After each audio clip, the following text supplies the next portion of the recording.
수입차마다 수리에 따른 공인비 산정 기준이 제각각으로 드러났습니다. 또 수입차 판매는 급증하고 있지만 정비센터는 턱없이 부족했습니다. 무료 문자 서비스 업체인 카카오톡이 무료 음성통화 서비스를 시작하면서 이동통신업계가 강하게 반발하고 있습니다. 서울 인사동 일대가 개발 계획이 나온 지 30년 만에 소단위 맞춤형으로 개발됩니다. 오래된 건축물은 정비하고 옛 도시 조직은 그대로 유지합니다. 중소기업청이 2010년 에너지 절감 시책으로 동네 슈퍼마켓 간판을 절전형 LED 간판으로 교체해주기로 했습니다. 하지만 절반은 형광등으로 교체한 사실이 감사원에 적발됐습니다.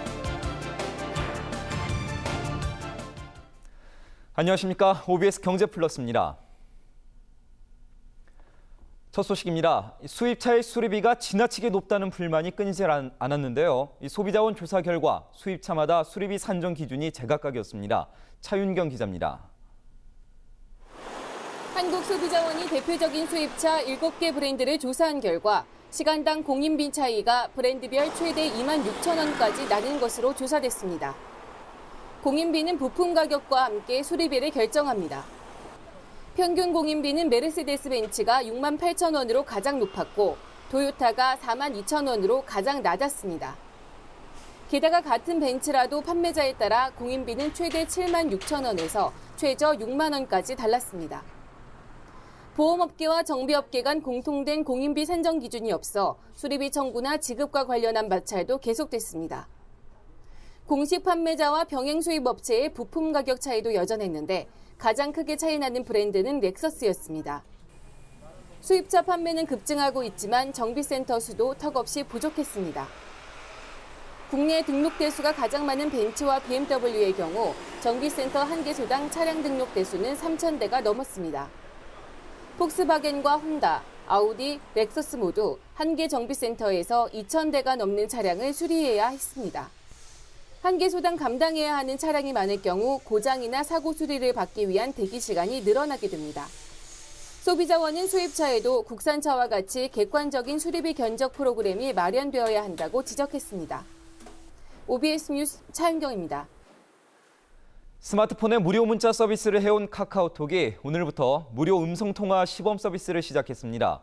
이동통신사들은 매출 감소가 불가피하다며 강력 반발하고 있습니다. 오늘의 경제뉴스 이순국 기자입니다. 전 세계 4,600만 명이 사용하는 카카오톡이 무료 문자에 이어 무료 통화 서비스를 시작했습니다.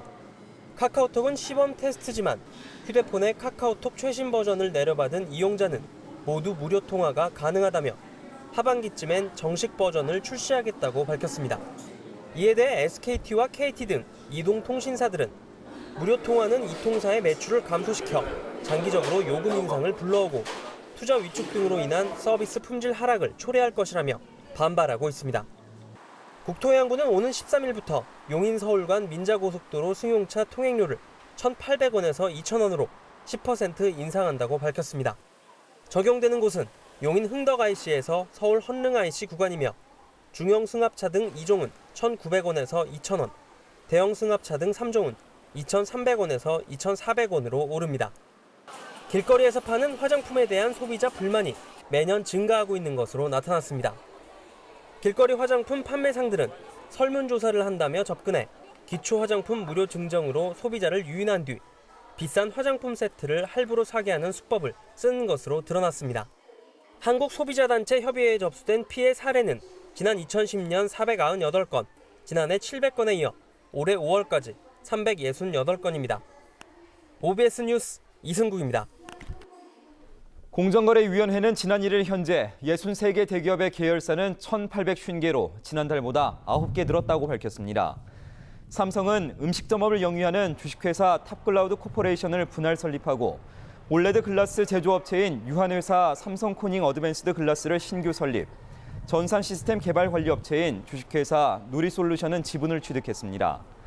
CJ는 합성수지 제품 제조업체인 주식회사 원지, 그리고 파우치 포장가공업체 주식회사 한원의 지분을 취득했으며 한전과 롯데, GS 등 7개 대기업도 회사를 설립하거나 지분을 취득해 한 개사씩 계열사를 늘렸습니다. 중소기업청이 지난 2010년 에너지 절감 시책으로 동네 슈퍼마켓 간판을 절전형 LED 간판으로 교체해주기로 했다가 절반은 형광등으로 교체한 사실이 감사원 감사 결과 드러났습니다. 감사원은 감사 결과 중소기업청이 지원 대상 3천여 곳 가운데 1,500여 곳의 간판을 형광등 간판으로 교체해 전력은 연간 290만 킬로와트, 2억 5천만 원의 비용이 더 들게 됐다고 지적했습니다. 오늘 코스피 지수는 기관과 프로그램의 매수에 힘입어 1,800선을 회복하며 마감했습니다. 현대증권 김지윤 씨가 자세한 소식 전해드립니다. 오늘 코스피 지수는 18.72포인트 상승한 1801.85로 마감됐고 코스닥 지수는 5.84포인트가 오른 456.68로 끝났습니다. 독일이 그동안 반대해왔던 유로존 공동발행 채권인 유로본드와 금융동맹 등의 도입을 검토하겠다고 밝히면서 유럽 재정위기가 완화됐지만 미국 지적지표가 부진한 모습을 보이자 뉴욕 증시가 혼조세로 마감했습니다.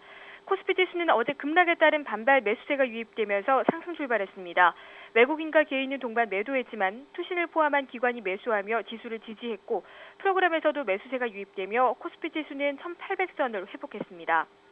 한국전력은 경기 방어주 매력이 부각되며 나흘 연속 상승했고 KB금융과 현대모비스 등이 올랐습니다. 또한 삼성전자는 소폭 반등에 성공하며 120만 원 선을 지켰고 SK이노베이션과 LG화학 등의 화학주도 모처럼 올랐습니다.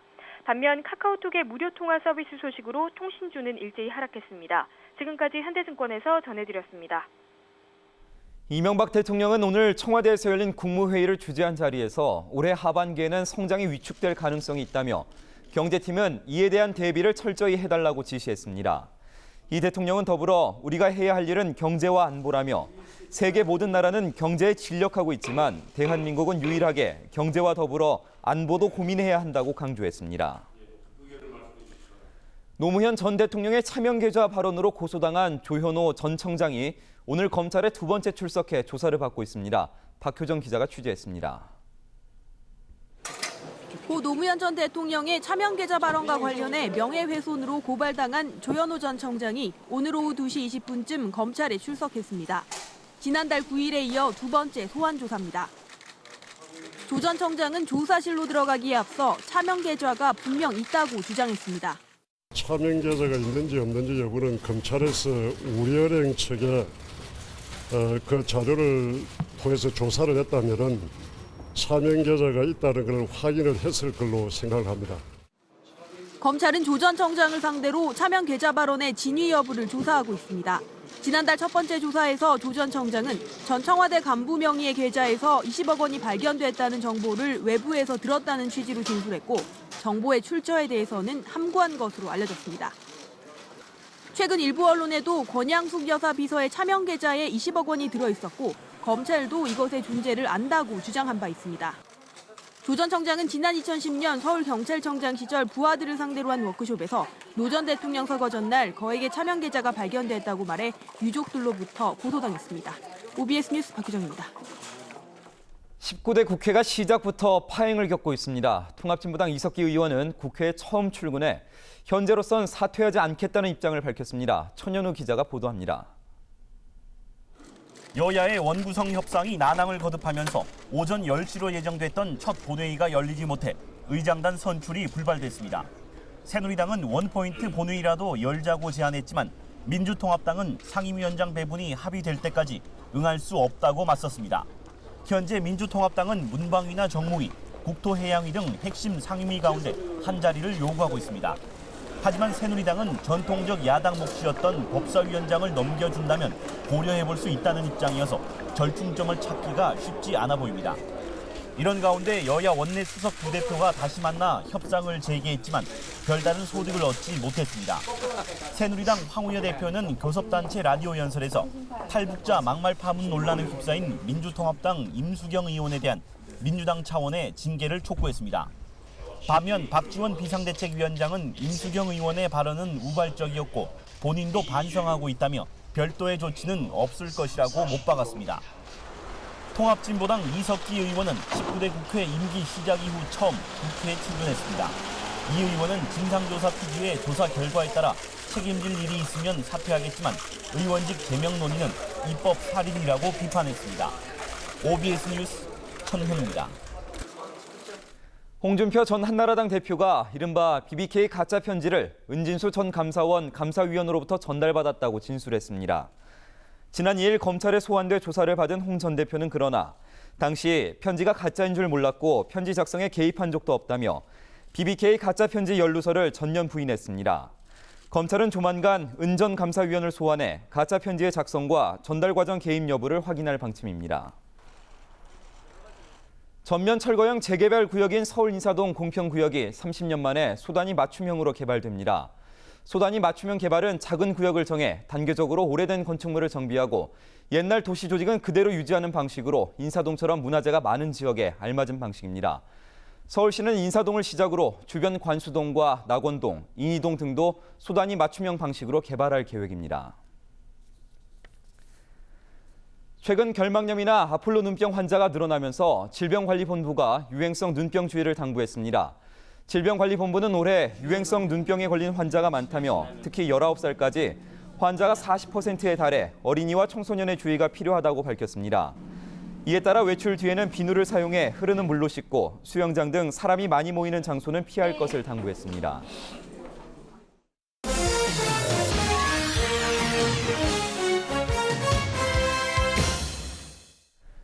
내년이면 성남시가 시로 승격된 지 40년이 되는 해입니다. 시 승격 40주년을 맞아 성남시사가 편찬될 예정입니다.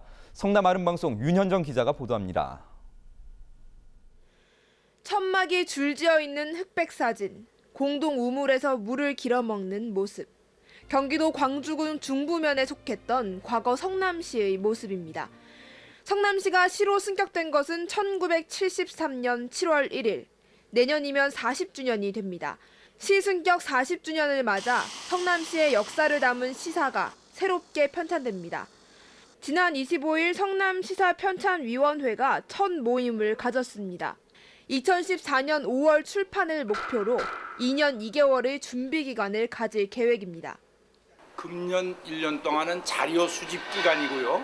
내년 1년 동안이 집필 기간입니다. 한 80명 정도의 각 전공 분야의 교수님들과 전문인들에게 원고를 위촉해서 내년에 집필을 갖고 이번 성남시사 편찬은 성남문화원을 주축으로 진행됩니다. 외부 업체 위탁이 아닌 성남시내 기관에서 시사 편찬을 맡은 것은 이번이 처음입니다. 그간 시사 편찬을 다른 위탁 기관에다 위탁을 했었습니다. 많은 것을 알고 있고 또 자료도 많고 하기 때문에 문화원에서 해야 될 것 아닌가라고 얘기를 했는데 결국 문화원에서 편찬을 하도록 됐습니다. 시사 편찬은 시민 인터뷰를 중심으로 진행할 예정입니다.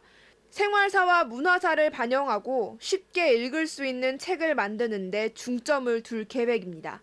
어떤 사건이나 문화활동에 참여했던 개인들을 일일이 인터뷰하고 그들의 얘기에 실증해서 그분들이 시사의 주인공이 돼서 위원회는 최대한 많은 자료를 토대로 시민들이 숨쉬는 시사를 편찬하겠다고 밝혔습니다.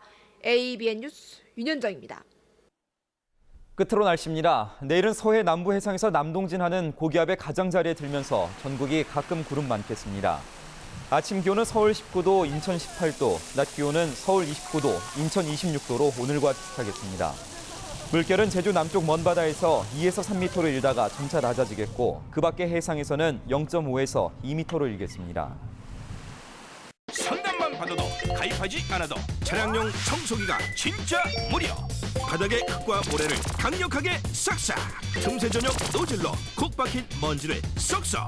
강력 흡입 차량용 청소기가 무료.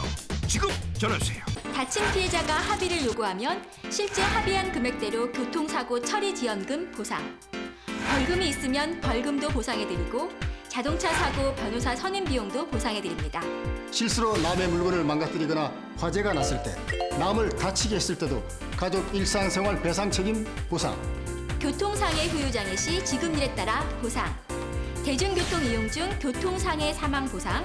여기에 교통상해 입원 일당 입원비와 자동차 부상 치료비도 드립니다. 더 좋은 건요, 갱신이나 할증이 없어서 보험료가 만기까지 한 번도 오르지 않는다는 것. 그러니까 꼭 동부화재로 가입하세요. 잠깐! 택시기사, 레카 운전자, 긴급 자동차 운전자 등 직업 운전자를 위한 영업용 플랜 별도 가입 가능. 동부화재 다이렉트 운전자 보험. 상담만 받아도 가입하지 않아도 차량용 청소기가 진짜 무료. 바닥의 흙과 모래를 강력하게 싹싹. 지금 전화주세요. 단 이 보험의 일부 특약은 다수 계약 시 비례 보상되고 운전자 비용 담보는 음주, 무면허, 도주사고 시 보상에서 제외됩니다. 080-993-0000 080-993-0000. 이상으로 OBS 경제 플러스를 마칩니다. 시청해주신 여러분 고맙습니다.